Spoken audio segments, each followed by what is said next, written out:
أشرقت نفسي بنور من فؤادي حينما رددت يا رب العباد. أعوذ بالله السميع العليم من الشيطان الرجيم. بسم الله الرحمن الرحيم.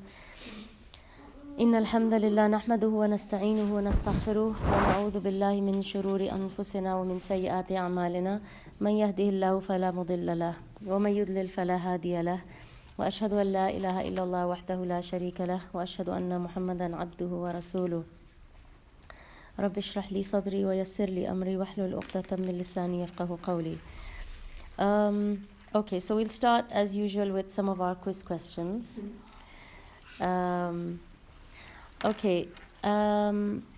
So just a bit of a correction from last time. If you remember last time, I think I was asking you for the names of his wives and I said there were 13. So I checked again and it seems that he had 11 wives. And I think we named all 11. Yeah. Because we couldn't find 2 more, and that's why we were confused that why am I saying that there's 13 but we can only name 11. So there were only 11 wives. And Maria al-Qubtiya, Maria the Copt, who was given to him, she was a slave. She was not his wife. She always remained his slave, and she's the only one who bore one of his children other than Khadija radiallahu anha. Okay, so just as a side point, because some people think that she was married to him, but he never married her. She remained, what they call your right hands possessed. So she was a slave. Ibrahim. What was his name? I think Ibrahim. No? Yes, the son that she bore. Ibrahim. So let's name his children today. So can anybody tell me how many sons he had, how many daughters, and their names? 2 sons. No. 3. Yes. 3 and 4. 3 sons and 4 daughters, yes. So he had 7 children. And the names of the boys, the eldest was Al-Qasim, Ibrahim. That's why his kunya was Abul Qasim. Yeah, and nobody else is allowed to have that kunya. That was his kunya. His kunya was Abul Qasim. Okay, so the eldest was Qasim, and then? No. One of them was Ibrahim. That was his, you could say his youngest son. The middle one? Yes. So he had 3 sons, Qasim, Abdullah, and Ibrahim. And his 4 daughters? Yes. Ruqayya? Yes, Kulthum. So those were his 4 daughters. And which 2 of his daughters were married to the same person? Yeah, so they were both married to Uthman radiallahu anhu, and he was known as Dhun Nurain because he was married to 2 of the Prophet ﷺ's daughters. And the Prophet ﷺ said, because he married one of his daughters to him, and then she passed away. Then he married his second daughter. And he said, if I had 99 daughters, or I think he said if I had 100 daughters, he said I would marry them one by one to him. This is how much he loved him and how much honor and respect he had for Uthman radiallahu anhu. So who are the 2 girls who were married to him? Yes. Was it Ruqayya? Okay, Ruqayya and Kulthum, yes. Kulthum I know definitely, but okay. Now, I can't remember. Did we go through the reasons why he married so many wives in the last part of his life? Because remember we said that for the first, until the age of 50, he only had 1 wife, right? He passes away at the age of 63. Between the age of 53 and 63, because after Khadija radiallahu anha passes away and he's 50, he stays a bachelor for another 2-3 years. So from 53 to 63, in his last 10 years, that's when he has all these marriages. So to soften the hearts of the enemies? No.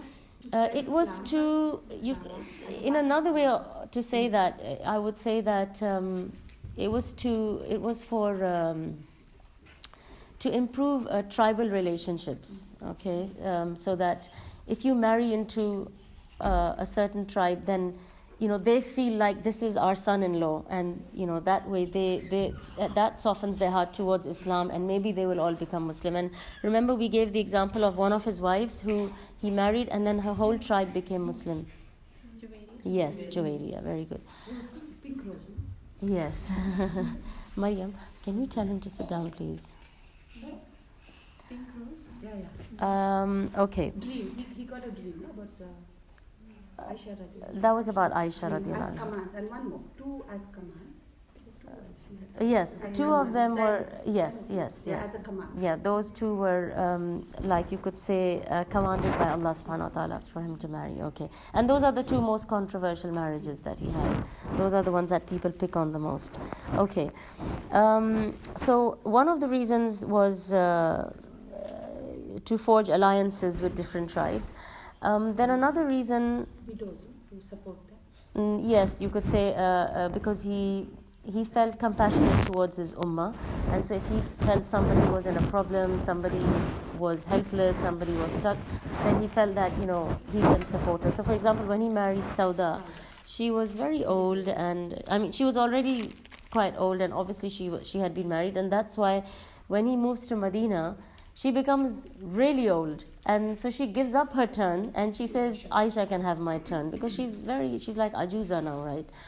So you can see that he's not marrying her out of lust. He's just marrying to support her, to look after her, to give her, because her husband has passed away, so to look after her as the leader.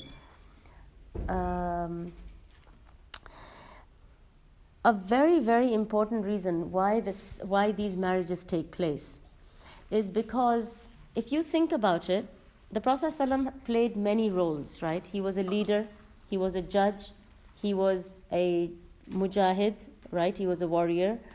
He was a husband, he was a father.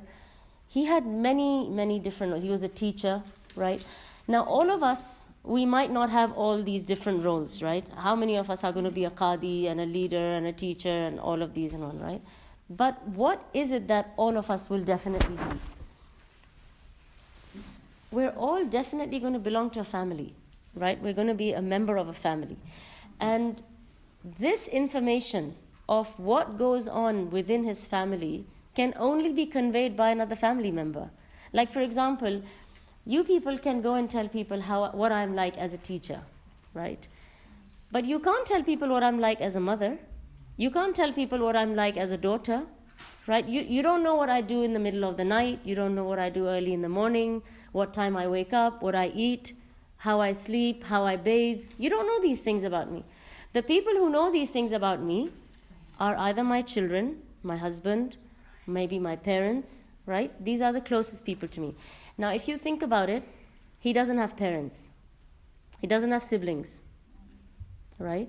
Who's going to convey what his personal life is like? Because this is the most important aspect of the sunnah, is how to lead your personal life.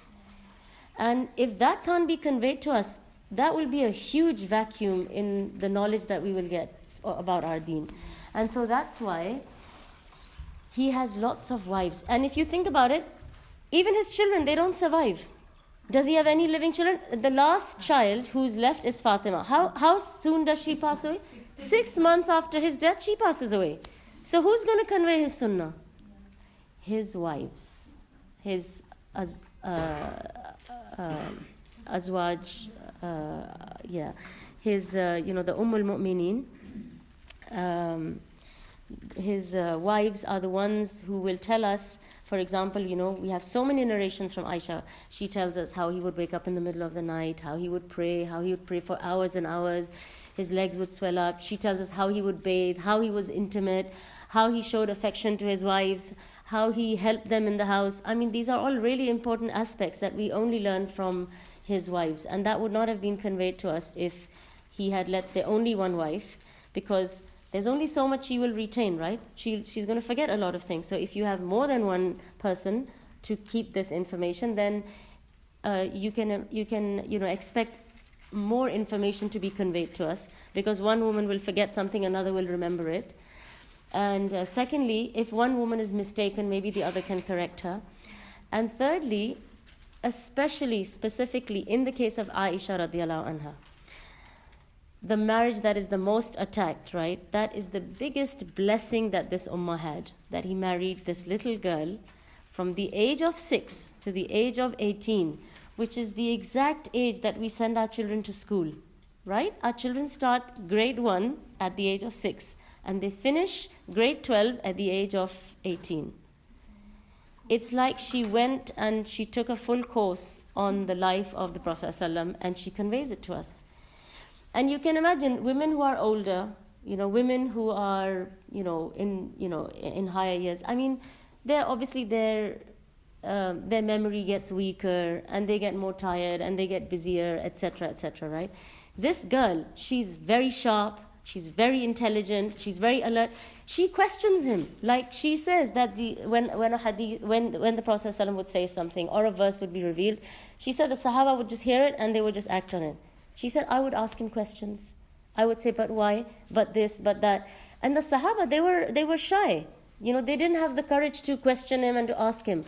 But she had this open, this open relationship with him. So she could be cheeky with him. She could, question him. She could argue with him.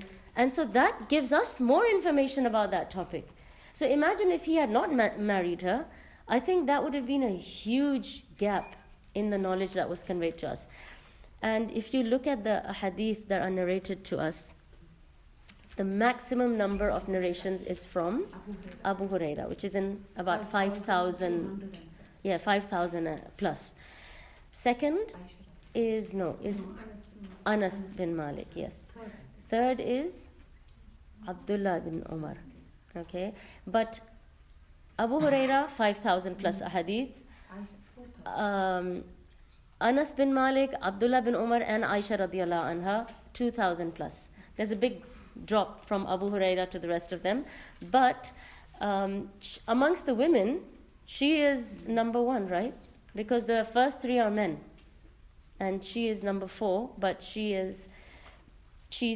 surpasses any woman. And they said about her knowledge, not about her narrations, but about her knowledge. They said if you put all the Sahaba and all the wives of the Prophet ﷺ on one side and you put Aisha on the other side, her knowledge would surpass the knowledge of all these people.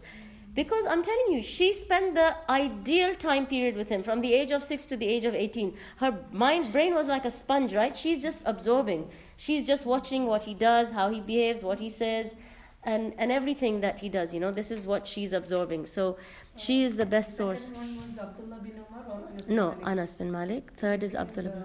Did I say that to you last time? Previous notes, Yeah. Abdullah bin Umar is the second one. Okay, no, it's Anas bin Malik and then Abdullah bin Umar. Yeah. Let me just check on that actually.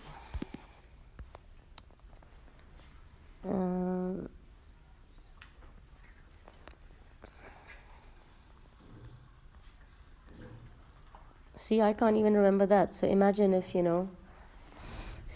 he only had one person to relate everything to us.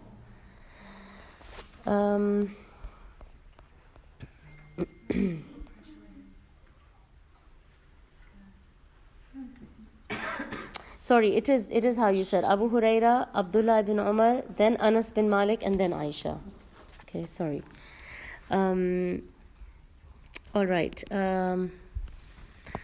So going back to what I was saying, we were just talking about some of the reasons why he married all these women, yeah? I'm thinking, should I just come here?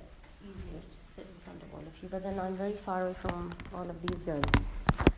Okay, we'll just stay here. Okay, another thing to think about is what were the 4 kinds of, you could say relationships that existed at that time? Does anybody remember? So, one was legal marriage in Makkah, in the time of paganism. Slavery? No. So one was legal marriage. The second type were brothels. So they would put red flags on top of these houses. And they knew that, okay, this is a brothel and, this is where people can go to do whatever they want. The third type was a woman, she could be intimate with up to 10 men. And then if she became pregnant, she could choose any of these men and say, I want you to be the father. And the fourth type is where a husband would ask his wife to be intimate with a man who had a very noble lineage so that he would bear a child of noble lineage. So you see, these people were really far away from, any kind of decency and, you could say like God-fearing or good behavior. And in this kind of a society, where these things are considered absolutely normal, the Prophet ﷺ, he remains a virgin until the age of 25 when he marries Khadija radiallahu anha. So what we're trying to say is, when people accuse him of being lustful and that's why he marries so many women, if he was lustful, this is the time to do it. Especially when it's like openly, available in your society. But if you stay away from these things, that means that you're not obviously not lustful. And also the other thing is that, like we said, that from 25 to 50, which is your main age of youth and desire, etc., he's with one wife and he never marries anyone else. Okay, next question. I've asked you about 2 or 3 already. What are the things that the Prophet ﷺ mentions that that Khadija radiallahu anha has over and above any of his other wives? Because once, if you remember, Hala, the sister of Khadija radiallahu anha, she knocks the door, and her voice was very similar to Khadija's. So he springs out of his bed because he remembers Khadija, and because he was sleeping, I think he's a bit disoriented and he thinks, oh, Khadija's here, and he realizes, oh, this is Hala. And he's very, very happy, and Aisha doesn't like this because she's young and she's very jealous and she doesn't want him to have love or, feelings of importance for anyone other than herself. So she says to him, after, he has met Hala and she's left, etc., she says that, when are you going to stop thinking about this old hag of the Quraysh, whose teeth had fallen and whose skin is hanging? Because when Khadija radiallahu anha dies, she's 65. So she's thinking, she's never seen Khadija radiallahu anha, okay? So this is the one wife she has not seen, and she has the most jealousy for her, right? And so she's just imagining that, at the age of 65, she must have looked like that. And he overlooks that. And the Prophet ﷺ, he's very kind, he's very soft towards Aisha, and he doesn't reprimand her. But then she says to him that, and Allah has given you someone, when Allah has given you someone better than her, that really hurts the Prophet ﷺ, and that's when he responds to her. And he says that that's where he...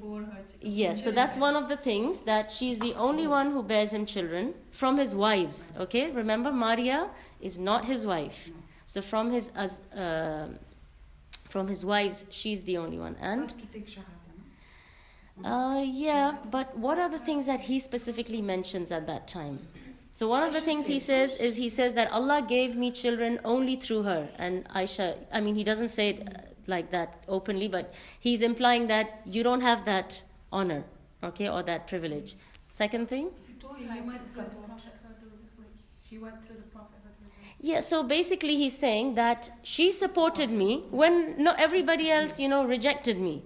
And she believed in me when everybody, again rejected him. And the fourth thing he says that she spent money on me, when nobody else was willing to have anything to do with me.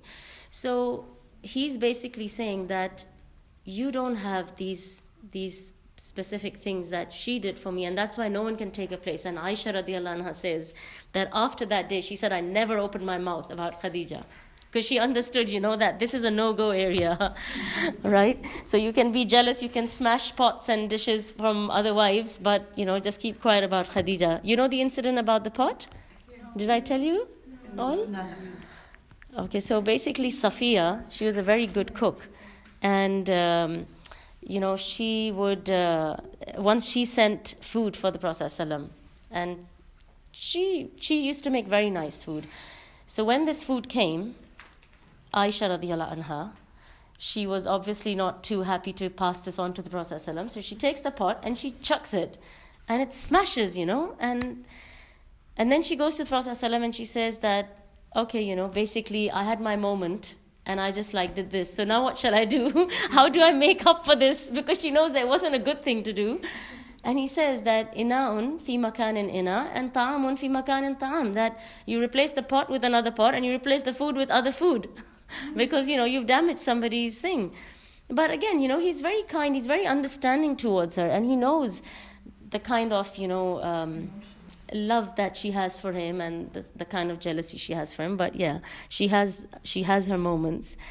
But yeah, I mean, like I said, that he'll take that for everybody else, but not for Khadija radiallahu anha. Okay. So we'll stop with the revision questions and move on to what we want to talk about today. Okay. So if you remember last time, we spoke about the year of grief, right? We said Am al-Huzn, and we said, what are the three, well, we mentioned two main things that happened during this year. What are they? The death of Khadija, Abu Talib, Khadija radiallahu anha. Okay, and then we said that there was a third thing, and you had to guess it, and then you guys sent me the answer, so you can answer. Taif. Yes. So the incident of Taif, right? Now, basically, the reason this is called Am al-Huzn is excluding Taif. So Abu Talib passes away in around the beginning of Shaban, and literally about 40 days later, on the 10th of Ramadan, Khadija radiallahu anha passes away. So,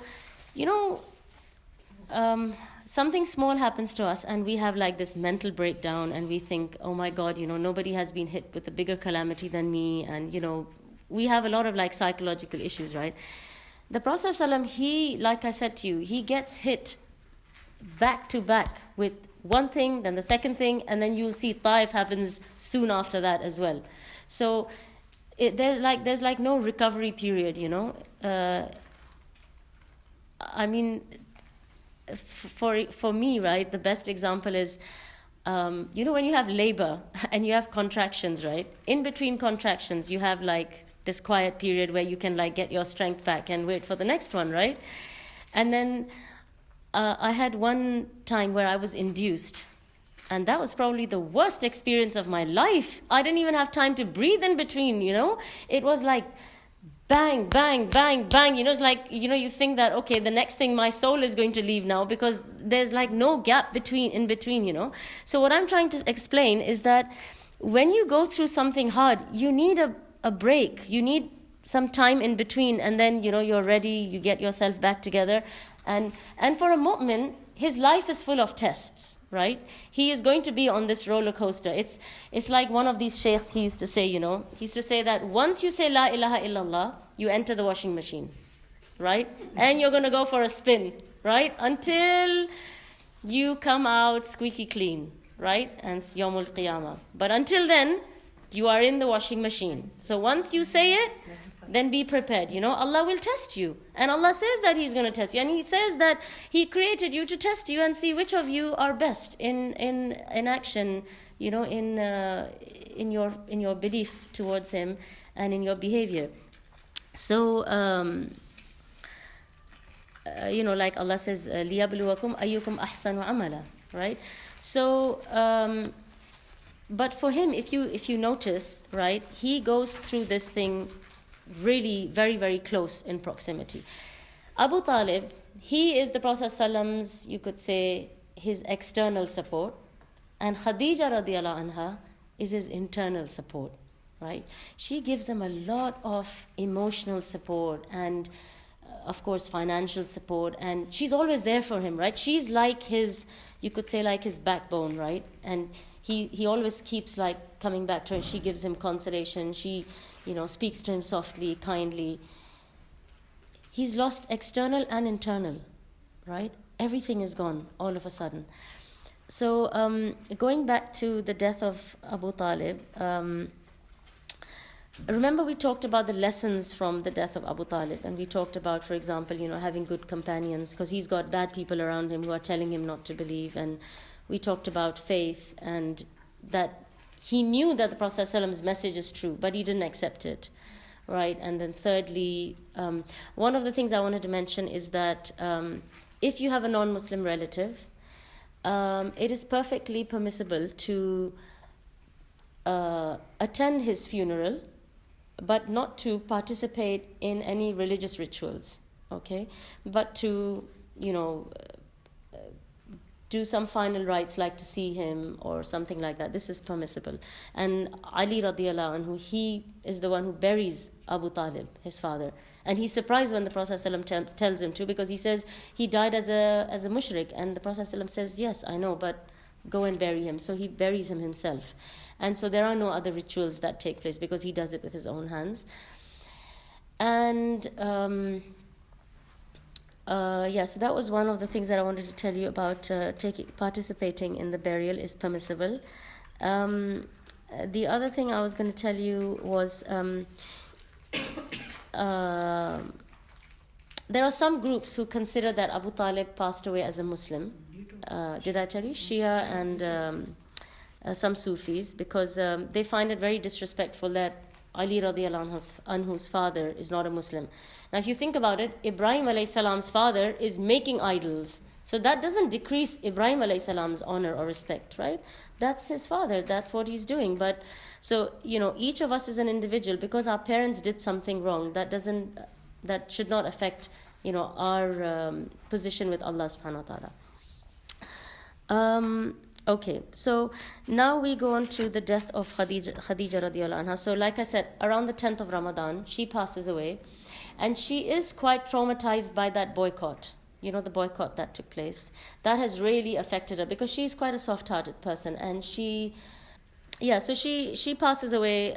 So remember we said that Abu Talib passes away soon after the boycott. And she also passes away soon after the boycott. So that has really had a very, very bad and negative impact on them. And when she passes away, the Prophet ﷺ buries her with his own hands. He shrouds her. He goes down in the grave and he puts her down. And he is devastated at losing her. It was bad to lose Abu Talib, but it is much worse for him to lose Khadija radiallahu anha. He's very close to her. He's very fond of her. He's very attached to her. She is, you could say, she was his everything basically, right? And he has just lost her. And there is no Salatul Janazah for her because until now Salah has not been prescribed. So he just buries her and that's it. And the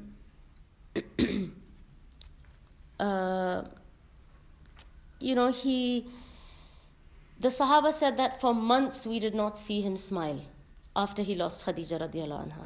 Okay, he's really, really shaken up. And then he tries Taif because it is the next biggest city and closest to Mecca. And the people in Taif know the people in Mecca really well. So he's not going to some unknown place where nobody knows who he is or who his family is. And so he goes and he speaks to the leaders first. So the leaders are these three brothers. So their father used to be the Amir. And when he passes away, the leadership is taken by these three boys. And they decide to, join together and sort of like have a coalition kind of leadership where they all rule, all three of them. So there's no power struggle, right? So their names are Abd Yalil, Mas'ud, and Habib. These are the three brothers. And the people of Taif are the tribe of Thaqif, and the people of Makkah are the tribe of Quraysh. Okay, so it's basically the Quraysh and the Thaqif. And they have their moments, their struggles, their hostility and their rivalry, but they also have their good moments, okay? So the Prophet ﷺ, he presents Islam to them and he asks them to embrace Islam, and they refuse, they reject him, and they reject him in the utmost, you could say, disrespectful manner, okay?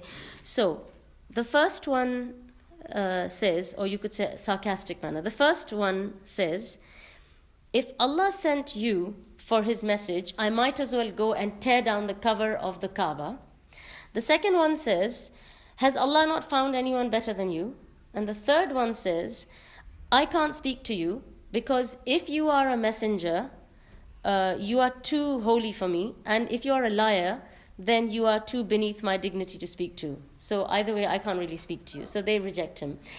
Now, normally when you hear the story of Taif, you think that, okay, when he left this place, then he got stoned, right? That's not how it happens. So what happens is he leaves, their palace or whatever their place of residence is, and he stays in Taif for up to about a week. And he does dawah. So in the marketplaces, here and there, he's telling people about... Because the first thing he does, he approached the leaders, right? He got a no from them. Now he goes and approaches the laymen, the residents of Taif, right? They're ordinary people that, this is Islam, would you like to accept it? He presents Islam to them. Now it is said that most people reject his message, but there is a small group of people who are considering now to accept Islam. I mean, when you're going to preach the truth, it is going to appeal to someone, right? It is the truth. When the leaders hear that there is a group of people who might be considering becoming Muslim, that's when they set this mob after him and they say, go and stone him and get him out of here. We don't want him spreading this filth over here, right? That's when they go with the stones and they throw these stones at him. And, by the way, I forgot to mention an important point. He goes to Taif with someone. Do you know who it was? Zayd bin Haritha, his adopted son. And they just walk and go to Taif. Now, walking to Taif takes about 1.5 to 2 days. Okay, it's quite a journey. They could have used like a riding animal, but the Prophet ﷺ is very scared of causing any kind of suspicion, because people are going to think, where are they going why have they mounted an animal? Where are they going out? So they just go for a walk. So it just looks like him and Zayd are just walking somewhere. They don't realize that he has left Makkah and gone to another city. And there are some reasons why he does not want them to become suspicious. So the first reason being that he's worried that if they find out that he's alone with Zayd bin Haritha, they will attack him and kill him. Because remember, now he has no visa or kafil, right? Abu Talib is dead. Abu Lahab, remember we mentioned he supported him for about a month and then he withdrew his support. And so now he has basically no support. If somebody was to hit him or harm him, nobody will make any noise. So one of the reasons is he's scared that they might attack him. And the second reason is that he does not want to raise any suspicion. And the third reason is that he feels that if they find out he's leaving Makkah to go somewhere else, that last little loose bond that he has with the Quraysh is also going to break, because they're going to think, okay, he's accepted that he's a nobody now and he's left, and now we're going to ban him from entering, and they will just make more problems. So for that reason he does not use anything and he just walks with Zayd. So when they are being pelted with the stones and they are obviously running away, Zayd bin Harith is trying to protect the Prophet ﷺ. He is filled in blood from head to toe, and they are running, so there's only so much protection one man can offer. And that's the time when the Prophet ﷺ, his sandals become soaked with blood. That's how much he gets physically attacked and he gets physically harmed and injured. And so he says in his own words, he says that I did not realize where I am until I was in Qarn Tha'alib, which is like about 7 or 8 kilometers outside Taif. And this is what in medical terms we would call shock, right? He's like, he's even lost his bearings. He says that's when I realize what's happening is when I reach this place. So for that distance, they're just trying to run away, and they don't know what is going on. He can't even describe what is happening because he doesn't know himself until he gets here. That's when he becomes aware of his surroundings and he realizes he's in this place. And then Qarn al-Tha'alib. No. So basically, as you know, the climate of Taif is very good and green. So there are lots of gardens outside Taif. So this is one of the areas where, the Quraysh, they used to own a lot of gardens outside Taif. So they lived in Makkah, but because this ground was so fertile and so good, they would buy a plot and they would make a garden. So lots of his own family members had, gardens outside Taif. So this is one of those places, Qarn al-Tha'alib. Qarn al-tha'alib. I mean, tha'lab in Arabic means fox, yeah. So maybe this is a place which was, it had a high population of foxes or something like that.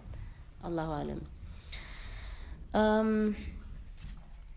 And in his own words, when Aisha radiallahu anha asks him one day, she says to him, O Messenger of Allah, was there any day that was more difficult for you than the day of Uhud? Now Aisha does not know anything about the Meccan period, right? Because she really, you could say, like, starts living with him and becomes aware of what's happening when she reaches Medina. Okay, so until then she's a very young girl and she doesn't know what's happening in Mecca. So she only knows Uhud and the things that happened afterwards. So she asks him, was there any day more difficult on you than Uhud? And he says, yes, your people have hurt me a lot. The worst harm I got was on the day of Aqaba. And Aqaba is the place where they threw stones on him. So he refers to that place as the place of Aqaba. He refers to that moment as the day of Aqaba, and he's referring specifically to the stoning. On that day, I presented myself to Abdi Alil, Ibn Abd Qulal. These are the people I mentioned to you, right? The Habib. And they didn't respond the way I wanted them to. See how polite he is in the way he narrates something? If I heard that, I would not hate Abdi Alil. I would just think, he just didn't say the things the Prophet ﷺ would have liked to hear. But I would never think the things he actually said, right? They were quite rude and out of place. So he says, on that day I presented myself to Abdi Alil ibn Abd Qulal, and they didn't respond the way I wanted them to. So I found myself in grief and sadness. And I didn't notice where I was until I reached Qarn al-Tha'alib. This is all he says. He doesn't say, that my sandals were soaked and I was heartbroken and I was having a really low time or I was having a very difficult time. He doesn't say any of that. And he just says, I found myself in grief and sadness and, I just left and I didn't realize where I was until I reached this place. And he would not have even mentioned that if she had not asked him that, was there a day more difficult for you than Uhud? And there are a lot of things you learn just from this conversation, So number one, you learn that even though Uhud was difficult physically, because the Prophet ﷺ, he lost his tooth, he was physically, attacked. But the mental or the emotional attack on him in Taif was much harder than the physical. And if you think about it, even in your own life, physical pain is, it's bad, but you can overcome it. But emotional pain, it sort of stays and lingers on and you remember it, and it's very difficult to deal with. It's very difficult. It's something that you can't detach yourself from, So the emotional pain is usually more serious. And that's what we learn from the Prophet ﷺ's answer. Secondly, we see that obviously he's in a state of shock. That's how bad the stoning is. Can you imagine because if you've ever been in like a physical fight, you will realize that you lose track of where you are, what's happening, until you completely get out of it. And then you realize, oh, I've broken my finger, I've got blood, I've got this. You don't know what's happening when it's happening. And after everything's settled down, then you realize, so you're in a state of shock. And that's what happens with the Prophet ﷺ. And the third and very important thing is you see that he doesn't give too many details. He doesn't say this happened and then I was really upset and then I was heartbroken and then I went and I spoke to them and they were so sarcastic towards me and then, he doesn't do that.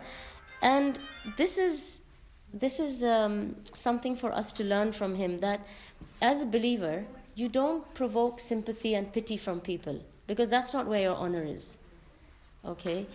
You don't have to tell people your sob story and have people, feeling sorry for you and think, oh, bichari, she's been through this and that. Of course, if somebody else, because all these details we have is from somewhere else.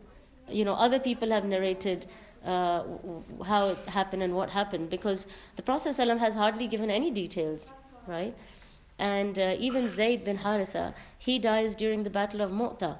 So he's not really around to give too many details either. So we get these details from other sources, but what I'm saying is that a believer, he does not grovel in front of people, but he grovels in front of Allah, which is what the Prophet ﷺ does when he reaches the wall of the garden. So he reaches in this state, where he is injured and he is heartbroken and he's been rejected and dejected, and he sits there and he makes dua to Allah. And the most important thing I want you to take from the dars today is that when Allah takes something away from you, the primary thing is for you to come back and get closer to Allah. Because if you think about it, he's lost Abu Talib, he's lost his wife, he's just been rejected by another mob of people. And at that point, you feel like you have no one. But then you realize that you have Allah and you don't need anyone. So a lot of the times, Allah takes things away from us, whether it's our health, whether it's our children, whether it's our spouse, whether it's our wealth, whether it's any blessing that Allah has given us, to bring us closer to Him. Because we are distracted by Allah's gifts and blessings. If you think about it, we become so busy with the gift that we forget the one who gave us the gift. So really we owe our time and our attention and our love and our everything to the one who gave us the gift. But we become so focused on the gift that that becomes a forgotten thing. So sometimes the gift has to be taken out of the picture for you to remember and turn back to Allah. So this is what the Prophet ﷺ does. And some of the scholars said that one of the reasons, he goes through this is to make him closer to Allah subhanahu wa ta'ala. And if you think about it, was anybody closer to Allah than the Prophet ﷺ? He's already so close to him, right? If you compare, if you do tahajjud, and if you compare your tahajjud to the Prophet ﷺ's, it's a joke. The man is praying 2-3 hours in the night, if not more, right? And Allah is bringing him closer. So can you imagine how much we need it? We need it much more, right? We are so distracted. So we need that even more, So any little test that happens in your life, just remember, that maybe Allah has done this to bring me closer to Him. Because maybe I was a bit busy and distracted, So it's a blessing. It's actually something good when Allah takes something away from you. I know you think it's a bad thing, but it's actually good. And, Allah subhanahu wa ta'ala knows better than us. He has ilm of ghaib, right? And Ibn al-Qayyim, he said that on the Day of Judgment, if you see your whole life laid in front of you, because now you can see the beginning and you can see the end, he said you wouldn't change anything. So Allah has planned it all perfectly. I know sometimes things happen and we think, oh my God, this wasn't supposed to happen. But it was supposed to happen. It wasn't a mistake. It wasn't an accident. It was meant to happen for a reason, for a wisdom, for a hikmah, which we don't understand right now, but we can't match our understanding with Allah subhanahu wa ta'ala's wisdom. So we just, what we should do is accept it. But like the Prophet ﷺ does in this dua, is that you complain to Allah, but there are two types of complaining. One is like complaining and saying, Allah, why did you do this to me? This is wrong and this is bad. But the other complaining is where you say, Allah, this has happened with me, and please, give me something better, give me something easier, or, make this test easy for me, or take this test away from me. That is another kind of complaining, and that is a permissible type of complaining. So that is acceptable, that you ask Allah to help you, because who else will you ask? So this is the essence of Tawheed. You're asking Allah to help you, and you're asking Allah to help you sort of not against Allah, but against what Allah has written for you. It's all about Allah, right? There's nobody else in the equation. Because what you have, whether it's good or a test or a difficulty, Of course, Allah says, it's from what your hands have sent forth. But ultimately, it's from Allah. And whatever good you have is from Allah. So you complain to Him and you ask Him and you thank Him for the good things that He's given you. It's all about Allah. There's nothing really else between you and Him. So when other things come between you and Him, then maybe, you're beloved to Him. So He pulls those things out so that He can pull you closer to Him. And even though, it might be bitter at the time, but He knows that that is what you needed. And He knows that's what you need to get to the place He's kept for you in the akhirah. You don't know that. So right now you don't like it. It's like a really simple and silly example, but I made porridge for Ibrahim when he was a baby once, and he was too small to understand anything. He was maybe a few months old, maybe I think he was under a year. I can't even remember. Very, very small. And so he was very, very hungry, so he was constantly looking at me and crying and sucking his thumb, and so I was trying to hurry up and make it. Now, porridge, when you've just taken it off the cooker, is very hot, right? So I got it into the bowl, and I came towards him, and he was really happy because he thought, okay, finally, I've got my food. And I realized if I give this to him now, he's going to burn his mouth. So I came towards him, and then I walked away, and I took the porridge out to put it outside and cool it quickly. And he just watched the bowl, go from in front of his eyes, and he just broke down. He couldn't believe it, that I finally was about to get my food, and she just walked off with it. But the thing is, right, he started wailing and crying, and he cried inconsolably, and I didn't know how to explain to him because he's too little to understand anything. But something? We are exactly like that baby who doesn't understand anything and who just cries inconsolably for anything that's taken away from him. But we don't understand. He didn't understand that I was actually trying to protect him. I love him so much. I really wanted to give him the food, but I couldn't burn his mouth. So the same thing, like I said, it's such a small and silly example, but I'm just trying to say, we are like that baby sitting in that feeding chair, waiting for his porridge and watching it just go from, one end to the other end of the room, and he doesn't get it, and he just starts crying. And this is what we do. Whenever Allah subhanahu wa ta'ala takes something away from us, or we see an opportunity pass by, we just think that, this was meant to be for me. Where did this go? But we don't know. Allah is actually protecting us. So I will end the dars, inshallah, with just reading to you the dua that the Prophet ﷺ makes. So he sits near this wall of a garden, and this story is really amazing, but I'll finish the story next time, inshallah. But I'm just going to tell you the dua that he says, okay?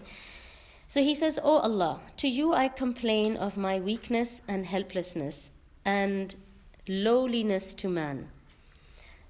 Not loneliness, okay? Lowliness, all right? "You are the most merciful of those who have mercy, and you are the Lord of those who are humble, and you are my Lord. To whom do you leave me to? To somebody who is a stranger, who is going to treat me harshly, or to a close relative whom you have given power over me?" He's referring to Abu Lahab, who is his close relative, who has power over him, but he's going to treat him badly. And stranger, I think he's referring to the leaders of Taif, okay, who treated him harshly. "As long as you are not angry with me, I do not care." Now, the man's sandals are soaked in blood. He's not asking Allah that, what am I going to do with this, and, what has happened to me, and why has this happened to me? He is concerned that, have I done something because of which you are angry, and that's why this has happened to me? Or, he's saying, if you are not angry with me, then I don't really care, whether I've got blood in my sandals, or I've lost a tooth, or I've broken a bone, I don't care, as long as you're not angry with me. So when something happens to us, that should be our main concern, that okay, if this is happening to bring me closer to Allah, then, I will ask Allah for ease, and I will deal with this. But as long as this is not happening because of something that I have fallen short in. And then he says, "As long as you are not angry with me, I do not care, except for the fact that your protection from tribulation this is more easy for me. So he's very politely asking Allah that it would be easier for me, if I was not tested like this.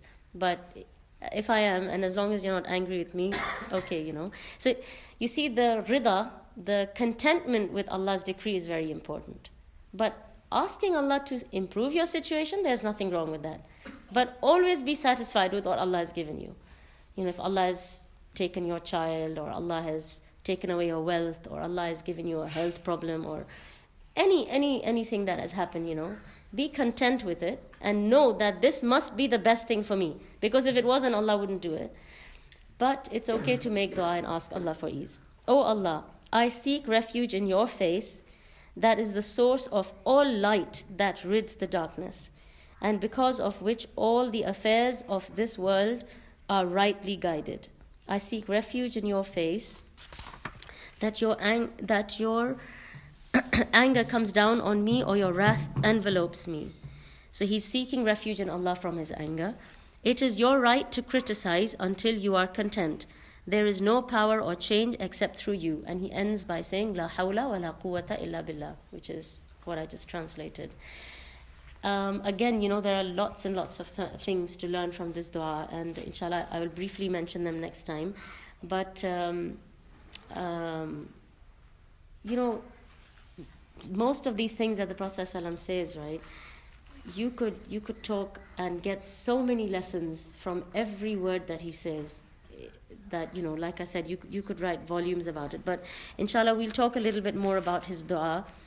But this is the famous dua that he sits near the wall and he makes to Allah subhanahu wa ta'ala, where you could say he complains to Allah.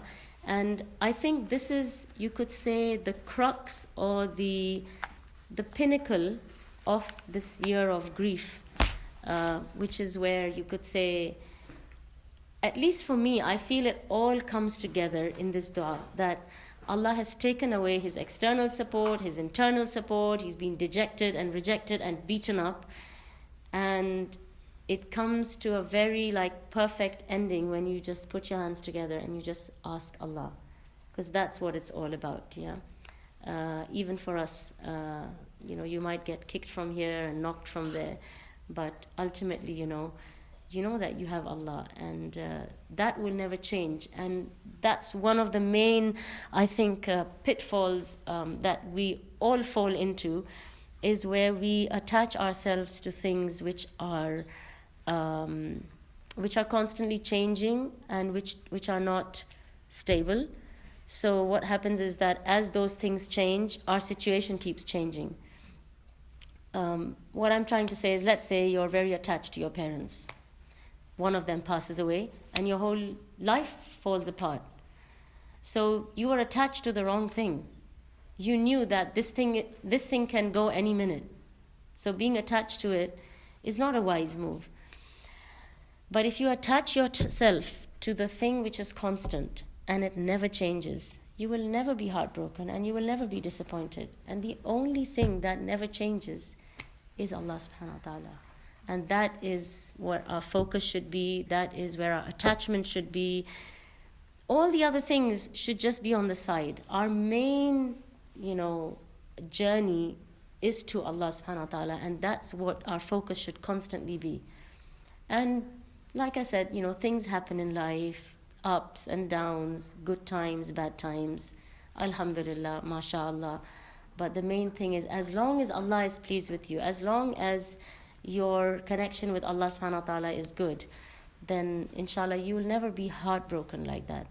I mean, naturally, there is sadness, there is grief. Like when the Prophet ﷺ, he lost his son, he had tears, he was sad, he cried. But like I said, you see the Prophet ﷺ, he doesn't have like an emotional or a mental breakdown. He's gone through a very, very hard time. You can imagine within 40 days, everything has happened, right?